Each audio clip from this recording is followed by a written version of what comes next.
क्या किसी भी कैदी के लिए जेल तोड़कर भागना आसान होता है? 400 खतरनाक कैदियों को संभालने के लिए जेल में सिर्फ 42 पुलिस वाले होते हैं। फिर भी वो कौन सी ऐसी चीज है जो कैदियों को जेल के अंदर रहने के लिए मजबूर करती है? अप्रैल 2023 में एक तमिल फिल्म रिलीज हुई थी, ठग्स, जो आपको हिंदी में जियो सिनेमा पर देखने के लिए मिल जाएगी। इसी फिल्म की पूरी स्टोरी को आज मैं एक्सप्लेन करने वाला हूँ, तो वीडियो को एंड तक देखना। कहानी शुरू होती है 2005 में और हमें कोर्ट का एक सीन दिखाया जाता है। 24 साल का एक लड़का शक्ति कोर्ट में होता है। उसके ऊपर 2.5 करोड़ की चोरी और एक मर्डर का इल्जाम होता है। कोर्ट उसे आजीवन कारावास की सजा सुनाती है। पुलिस वाले शक्ति को लेकर जेल जा रहे होते हैं। कोर्ट के बाहर हम देखते हैं ठाकुर को। शक्ति ठाकुर के घर पर काम करता था। ठाकुर साहब पुलिस वाले से पूछते हैं कि क्या शक्ति ने पैसों और उस लड़की के बारे में कुछ बताया या नहीं। पुलिस वाला कहता है कि नहीं, लेकिन चिंता की कोई बात नहीं है, जेलर हमारा अपना आदमी है, जेल में हम इसे संभाल लेंगे।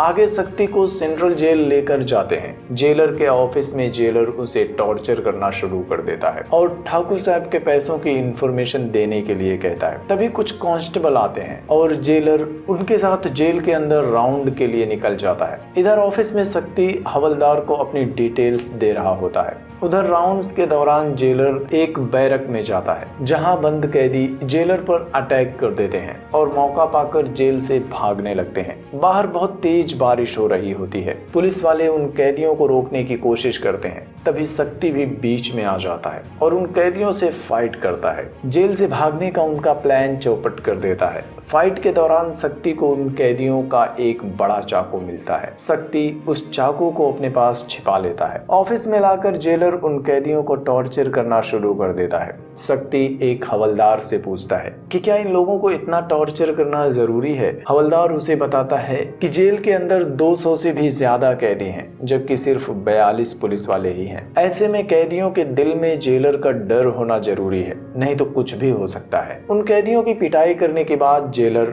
बाकी कैदियों को डराने के लिए उनके सामने से घसीटते हुए लेकर जाता है। इधर शक्ति को भी जेल के अंदर बैरक नंबर 9 में डाल दिया जाता है। उस सेल में शक्ति के अलावा 5 और कैदी भी होते हैं। उसके बैरक में एक कैदी होता है दामू। रात में ट्रेन की आवाज सुनकर शक्ति डर जाता है, जिसके बाद दामू उसे बताता है कि हर बुधवार की रात 2 बजे के आसपास रेलवे स्टेशन से एक ट्रेन गुजरती है और यह उसी की आवाज है। धीरे धीरे शक्ति उनके बीच एडजस्ट करना शुरू करता है और जेल के अंदर जेलर और हवलदारों की मूवमेंट्स को भी एनालाइज करने लगता है। दामू भी 3 लड़कों के मर्डर के इल्जाम में जेल आया था। दामू को भी उम्र कैद की सजा हुई थी। दामू के पूछने पर शक्ति उसे अपनी स्टोरी सुनाता है और फ्लैशबैक में हम देखते हैं कि शक्ति ठाकुर के घर पर मुंशी का काम करता है। शक्ति से पहले उसके पिता ठाकुर के लिए काम करते थे। शक्ति ठाकुर के करीबी लोगों में से एक होता है। एक दिन ठाकुर के पास हॉस्टल की वार्डन कुछ लड़कियों के साथ आती है।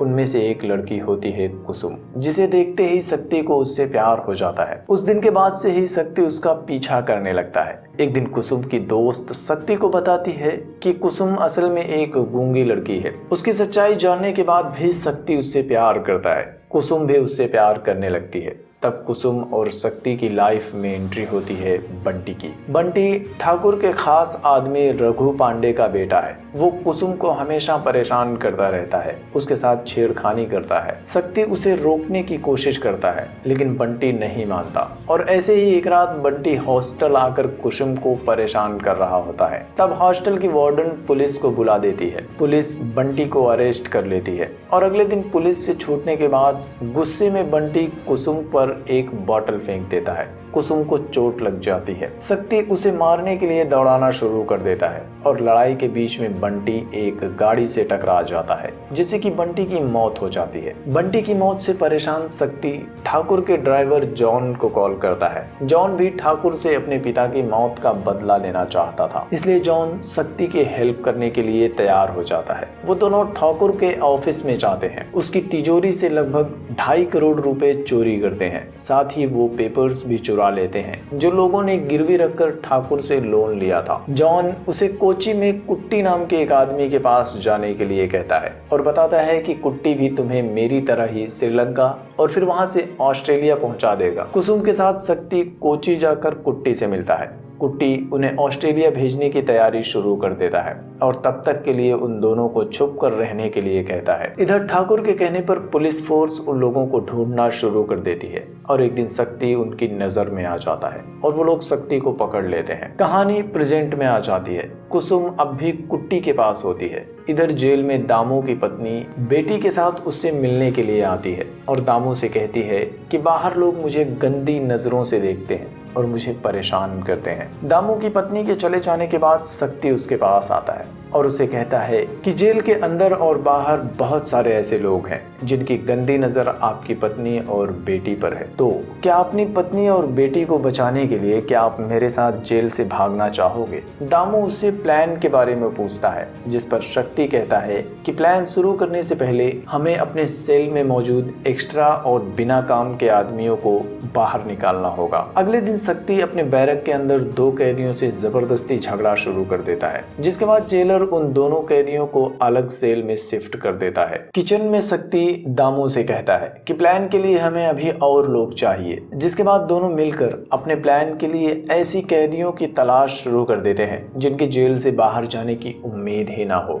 उनके सेल में एक और कैदी होता है, विनोद, जिसे कुछ दिनों में बेल मिलने वाली है। शक्ति उसे प्लान में शामिल नहीं करना चाहता। अगले दिन मुकुंद नाम का एक चोर जेल के अंदर आता है। वो पहले भी कई बार जेल आ चुका है। वो जेल के बारे में बहुत कुछ जानता था। जेलर उसे दूसरे सेल में डाल देता है। अगले दिन जब सब कैदी अपने अपने सेल से बाहर आते हैं, तब शक्ति मुकुंद के पास जाता है और उसे भी अपने प्लान में मिला लेता है और उसे जेलर की ऑफिस से जेल का ब्लूप्रिंट चुरा कर लाने के लिए कहता है। रात में वो लोग अपने सेल में होते हैं, तभी शक्ति विनोद के पास जाता है और उसे कहता है कि मैं तुम्हारी सच्चाई जानता हूँ, तुम पागल होने की एक्टिंग कर रहे हो। विनोद उनसे कहता है कि मैं जानता हूँ कि तुम लोग भी जेल से भागने की प्लानिंग कर रहे हो। थोड़ी बहस के बाद विनोद भी भागने के प्लान में उनका साथ देने के लिए तैयार हो जाता है। उधर मुकुंद भी अपने सेल में बाकी कैदियों के साथ झगड़ा करना शुरू कर देता है। हवलदार उन कैदियों को पकड़कर जेलर के ऑफिस में लेकर जाता है। मौका पाकर मुकुंद ब्लूप्रिंट चुरा लेता है। वो लोग दोबारा झगड़ा ना करें, इसलिए जेलर मुकुंद को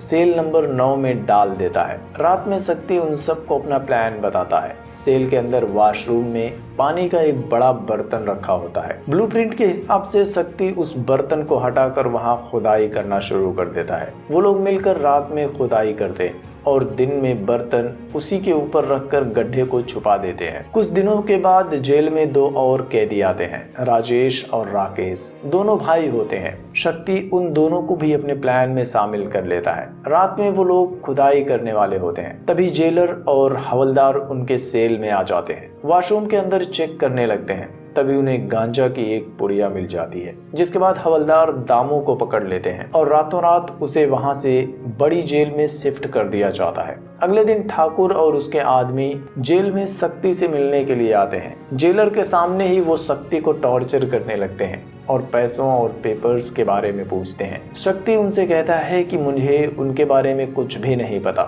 लेकिन अगर आप लोग मुझे बाहर निकालोगे तो मैं उन सबको ढूंढ कर आपके हवाले कर दूंगा। ठाकुर वहां से जाने लगता है और जेलर से कहता है कि बड़ी जेल से खतरनाक क्रिमिनल्स को बुलाओ और इसका काम यहीं पर खत्म कर दो। इधर कई रात तक खुदाई करने के बाद फाइनली वो अपने मंजिल के करीब होते हैं। अगली सुबह एक हवलदार विनोद के पास आता है और विनोद को बताता है कि उसकी बेल हो चुकी है और आज उसे रिहा कर दिया जाएगा। विनोद के जाने से पहले शक्ति उसे अपने आगे का प्लान बताता है, जिसके बाद विनोद हवलदार के साथ चला जाता है। इसी बीच 15 अगस्त भी आने वाला होता है। जेल में 15 अगस्त की तैयारियां चल रही होती हैं। शक्ति जेलर के पास जाता है और उसे कहता है कि स्टेज लगाने के लिए हमें गाड़ी को थोड़ा पीछे करना होगा। जेलर उसकी बात मान जाता है और उसे गाड़ी पीछे करके दीवार से थोड़ी दूर पर खड़ा करवा देता है। आगे हम देखते हैं बड़ी वाली जेल से कुछ कैदी इस जेल में शिफ्ट कर दिए जाते हैं। वो सब शक्ति को मारने के लिए आए हुए होते हैं। उनमें दामू भी शामिल होता है। दामू ही असल में उनका लीडर होता है। दामू हवलदार से खुद को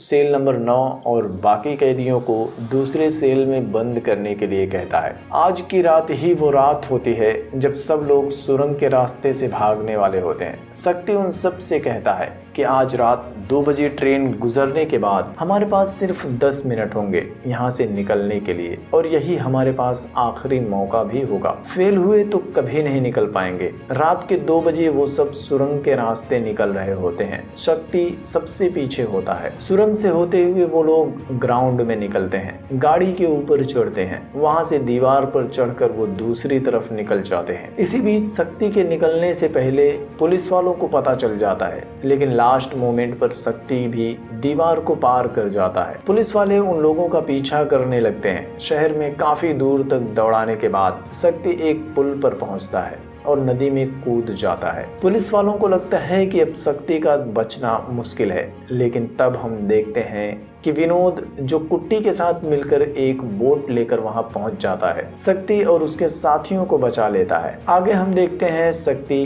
कुसुम को, जो श्रीलंका जाने वाली एक बोट पर होते हैं। इसी बोट पर दामू भी अपनी पत्नी और बेटी के साथ होता है, जहां से वो श्रीलंका और फिर ऑस्ट्रेलिया जाने की तैयारी में है। फिल्म भी यहीं पर खत्म हो जाती है।